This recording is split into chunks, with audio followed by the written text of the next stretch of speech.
भारतवर्ष को दुनिया की सबसे बड़ी एक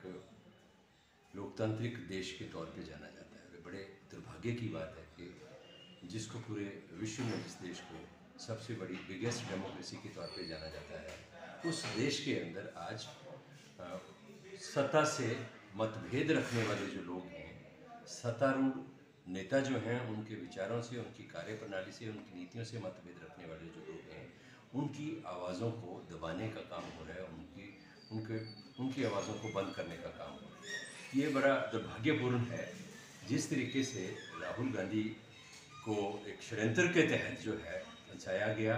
और उनकी लोकसभा की सदस्यता जो है वो रद्द की गई, मैं समझता हूँ कहीं ना कहीं जो पिछले दिनों राहुल गांधी ने इस देश के अंदर नफरत की राजनीति हो रही है, देश को बांटकर एक वोटों का ध्रुवीकरण करने की राजनीति हो रही है, उसके खिलाफ जो भारत जोड़ो यात्रा देश के अंदर की और उस यात्रा को जो भारी जन समर्थन देश के लोगों का मिला, जहाँ जहाँ से वो यात्रा गुजरी,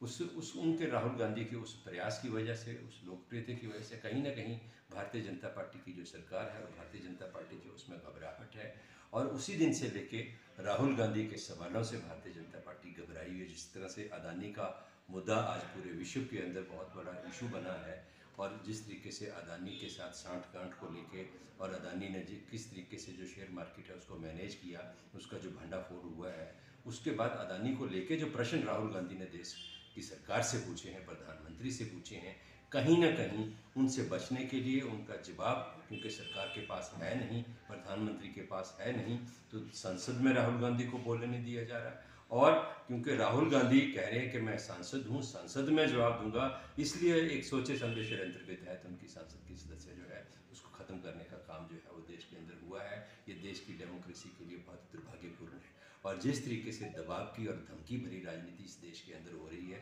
वो देश के लिए बहुत दुर्भाग्यपूर्ण है। आपने देखा यहाँ तक कि न्यायाधीश जो है, न्यायपालिका जो है, उसको भी दबाने की, डराने की जो है वो देश के मंत्री जो है वो कोशिश कर रहे हैं। पिछले दिनों देश का जो कानून मंत्री हैं, उन्होंने एक कार्यक्रम में ये कहा कि देश के कुछ रिटायर्ड जजेस देशद्रोही हैं।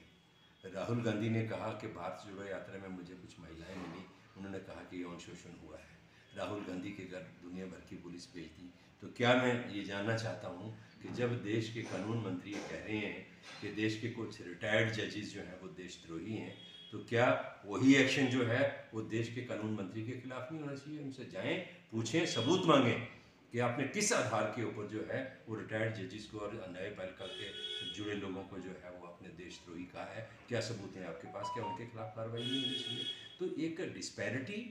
और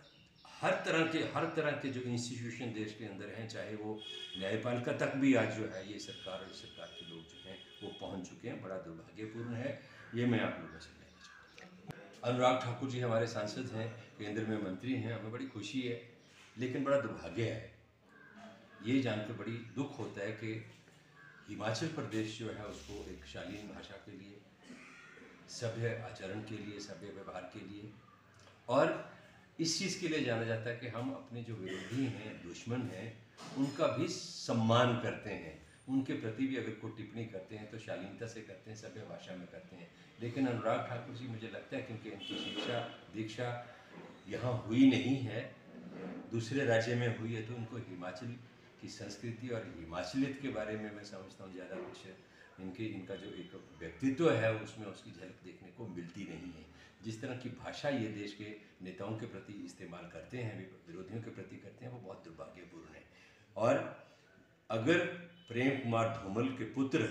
अनुराग ठाकुर नहीं होते तो आज जिस मुकाम पर अनुराग ठाकुर हैं पहुँचे नहीं होते, क्योंकि प्रेम कुमार धूमल हिमाचल प्रदेश के मुख्यमंत्री थे, पहले सांसद रह चुके थे, तो उनका जो राजनीतिक रुतबा है, राजनीतिक कद है, उस सीढ़ी का इस्तेमाल करके अनुराग ठाकुर आज उन्होंने जो मुकाम हासिल किया है उस पर पहुँचे हैं। इसलिए मैं कहना चाहता हूँ कि परिवारवाद के ऊपर, चाहे वो गांधी परिवार की बात हो,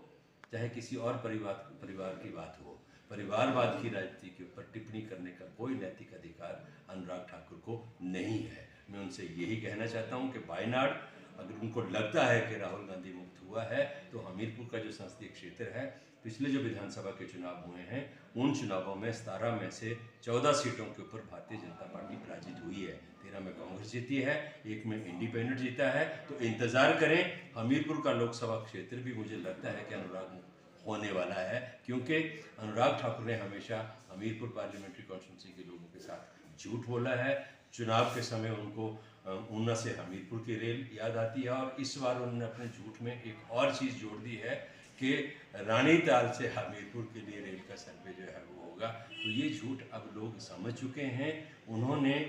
हमीरपुर पार्लियामेंट्री कॉन्स्टिट्यूंसी की जो जनता है उसका इस्तेमाल अपनी राजनीति करने के लिए और राजनीतिक तौर पर खुद को आगे बढ़ाने के लिए किया है। अगर ये देखा जाए कि उन्होंने वापस करके लौटा के हमीरपुर की जनता को क्या दिया, तो उसमें 0 नंबर उनको मिलेंगे। इंतज़ार करें, लोकसभा के चुनाव आ रहे हैं, हमीरपुर भी अनुराग